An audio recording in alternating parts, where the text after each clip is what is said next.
जय राम जी के किसान साथियों, मैं हूं विवेक दुबे और आप देख रहे हैं हमारी खेती चैनल। हमारी खेती चैनल में आपका एक बार और पुनः स्वागत है। आज के जो हमारा मुख्य विषय है वो माइकोराजा से संबंधित है। माइकोराजा क्या है, कैसे काम करता है, इसे किस समय हमें डालना चाहिए, ये किन किन फसलों में इसे डालना चाहिए, इसे डालते समय हमें मुख्यतः कौन कौन सी सावधानियां रखनी चाहिए, इसके अलावा भी इसको डालने से हमारी फसलों में क्या लाभ होते हैं और भी इससे संबंधित जो मुख्य जानकारियां हैं वो आज आपको इस वीडियो के माध्यम से बताने का प्रयास करूंगा। आशा है कि आपको मेरे द्वारा दी गई जानकारी पसंद आएगी और अगर आपको मेरे द्वारा दी गई जानकारी अच्छी लगे तो आप ज़्यादा से ज़्यादा वीडियो को लाइक, सब्सक्राइब और शेयर कीजिएगा। तो माइकोराजा क्या है, सबसे पहला प्रश्न ये बनता है। तो माइकोराजा एक कवक है, एक फंगस है जो पौधे की जड़ तंत्र से चिपककर एक सहजीवी संबंध बनाता है। पौधे को पोषक तत्व और पानी प्रदान करता है।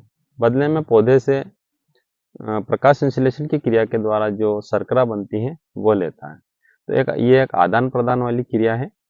वहीं माइकोराजा का अगर हम संधि विच्छेद करें तो माइको यानी एक कवक होता है और राइजा मतलब जड़। तो माइकोराजा एक जड़ और कवक के बीच का संबंध है। अगला प्रश्न बनता है कि माइकोराजा कैसे काम करता है, यानी जो भी हमारी फसलें हैं उसमें माइकोराजा कैसे काम करता है। पौधे को जो पोषक तत्व विशेष तौर से फास्फोरस जो हमारे खेतों में कहीं ज़्यादा मात्रा में पड़ा हुआ है लेकिन उसकी स्थिरता के कारण पौधा उसको अच्छे से ले नहीं पाता है, तो ये फास्फोरस को पौधे की जड़ों तक लाता है और पौधे को भोजन फास्फोरस और इसके अलावा कैल्शियम, मैग्नीशियम, जिंक जो अन्य पोषक तत्व हैं जो मिट्टी में स्थायी रूप से पड़े हैं उनको पौधे की जड़ तक लाकर पौधे को जो पोषक तत्व प्रदान करता है। सामान्यतः माइकोराजा कितने तरह के होते हैं? तो माइकोराजा दो तरह के होते हैं। एक होता है एक्टोमाइकोराजा और एक होता है इंडोमाइकोराजा। एक्टोमाइकोराजा रहता है वो बाहरी तंत्र पर एक सुरक्षा उस बाहरी तंत्र पर इसके चिपक जाएगा और जो इंडोमाइकोराजा है वो इसके अंदरूनी भाग पर पहुंच जाएगा। माइकोराजा हमें हमारी फसल में कब देना चाहिए? तो माइकोराजा बनते कोशिश आपको आपकी जो भी फसल है हर फसल में एक तो आप इसको दे सकते हैं। उसके लिए कोई भी ऐसी पर्टिकुलर फसल नहीं कि आपको उसमें नहीं देना। माइकोराजा आप हर फसल में दे सकते हैं। यहाँ तक कि तो आप इसका बीज उपचार करिए, अगर जितना बन सके तो आप इसका बीज उपचार करिए। तो जैसे ही बीज उपचार करोगे और आप जैसे ही बीज को बोओगे तो बीज को बोते से ही जैसे वो अंकुरन करेगा सीधा जो माइकोराजा के जो फंगस है वो उसकी जड़ से चिपक कर वो अपना कार्य शुरुआत स्टेज से ही कर देंगे। और जो ट्रांसप्लांट वाली फसलें हैं जैसे प्याज हैं या गोभी हैं, टमाटर, मिर्ची हैं या अन्य जो भी ऐसी ट्रांसप्लांट वाली फसलें हैं उसमें आप माइकोराजा का घोल बनाकर उसकी जड़ों को 1 से 2 घंटा तक उसको माइकोराजा में भिगो कर रखिए। पौधों का अगर आप ट्रांसप्लांट करोगे तो माइकोराजा के जो फंगस है वो उन पौधों की जड़ों पर चिपक कर सीधा अपना कार्य शुरू कर देंगे। इसके अलावा जो बागवानी वाली फसलें हैं उसमें भी आप माइकोराजा दीजिए ताकि ज़्यादा से ज़्यादा जो पोषक तत्व वो पौधे को प्रदान कर पाएँ। और जो भी आपने खाद वगैरह डाला है या विशेष तौर से जो फास्फोरस पौधा नहीं ले पाता है क्योंकि फास्फोरस की एक प्रवृत्ति रहती है वो जहाँ पड़ा रहता है वहीं पड़ा रहता है, वो अपनी जगह से हिलता नहीं। तो अगर वहाँ पर जड़ नहीं पहुँचेगी तो वो फास्फोरस आपका खेत में ऐसे ही पड़ा रहेगा। तो इसका जो सबसे मुख्य कार्य है फास्फोरस हुआ, कैल्शियम, मैग्नीशियम, जिंक अवशोषित करने में पौधे की मदद करता है। तो आप जितना जल्दी हो सके अपने खेतों में माइकोराजा का या तो आप शुरुआती स्टेज में ही डाल दीजिए या ट्रांसप्लांट वाले पौधे उसमें कर दीजिए, बीज उपचार कर दीजिए। इन सब कंडीशनों में भी अगर आप नहीं कर पाए तो जब आप अपने खेत की निंदाई गुड़ाई करो उसके तुरंत बाद आप माइकोराजा अपने खेतों में डाल दीजिए। अगला सवाल बनता है कि माइकोराजा डालते समय हमें मुख्यतः क्या क्या सावधानी रखनी चाहिए?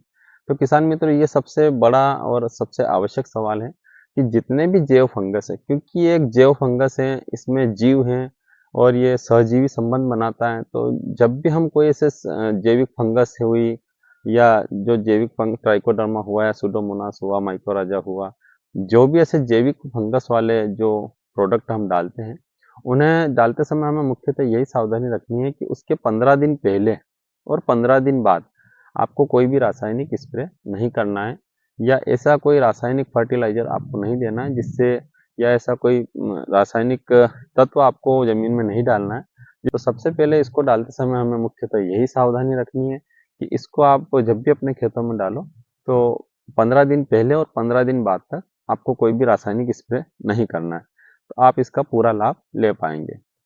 तो एक उदाहरण के तौर पर अगर आपको बताऊं कि जो 100 ग्राम वाली पैकिंग आती है, उसको अगर आपको अपने खेत में डालना है तो 100 ग्राम को फूकने में आपको समय लगेगा।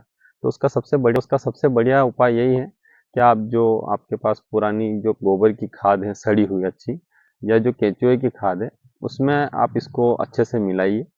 गोबर की खाद में मिलाने से वो 100 ग्राम का जो है, गोबर भी जैविक खाद है, तो जो भी जैविक खाद है आप उसमें इसको मिला सकते हैं। तो उसमें अच्छे से मिलाकर होकर अगर आप पानी पिलाएंगे तो वो तुरंत ही जड़ तत्व के साथ पहुँच कर अच्छे से अपना कार्य शुरू कर देगा। तो सबसे बड़ी बात यही है कि जब भी हम राइजोमिका या जैविक फंगस का उपयोग करते हैं तो उसके लिए हमें जैविक का ही उपयोग करना चाहिए, या जो गोबर की खाद या केंचुए खाद है उसमें ही मिला के हमें इसको डालना चाहिए।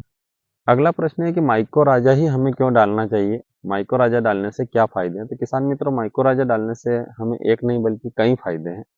सबसे पहला फायदा तो ये है कि जो हमारे पोषक तत्व हैं, जो उन सबको ये मिट्टी से पौधे तक लाने का कार्य करता है।